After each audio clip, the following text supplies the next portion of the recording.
آگے بڑھیں اور آپ کو بتائیں کہ جشن آزادی اور مارکہ حق کو منانے کے لیے صفدر آباد میں بھی سرکاری سطح پر تیاریاں جاری ہیں۔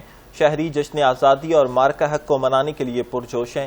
اسی پر مزید جانتے ہیں نمائندہ 7 نیوز عثمان اسلم سے۔ جی عثمان۔ جی، ملک بھر کی طرح صفدر آباد میں بھی جشن آزادی جوش و خروش سے منائی جا رہی ہے۔ آئیے، ہمارے ساتھ ایک شہری موجود ہے، آئیے ان سے جانتے ہیں وہ کس طرح سے جشن آزادی منا رہے ہیں۔ جی بالکل، اس 14 اگست پر ہم بھرپور طریقے سے 14 اگست جو ہے وہ جشن آزادی بھرپور طریقے سے منائیں گے، اور خاص طور پہ بالخصوص انڈیا اور پاکستان کی جو جنگ ہوئی ہے اور پاکستان نے جو انڈیا کو شکست دی ہے، اس دفعہ ہم بھرپور جوش و جذبے کے ساتھ 14 اگست منائیں گے اور اپنی پاک فوج کے ساتھ اور پاکستان کے ساتھ شانہ بشانہ کھڑے ہوں گے۔ پاکستان زندہ باد، پاک فوج پائندہ باد۔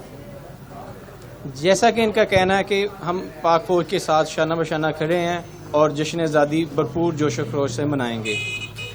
بہت شکریہ عثمان، آپ ہمیں آگاہ کر رہے تھے۔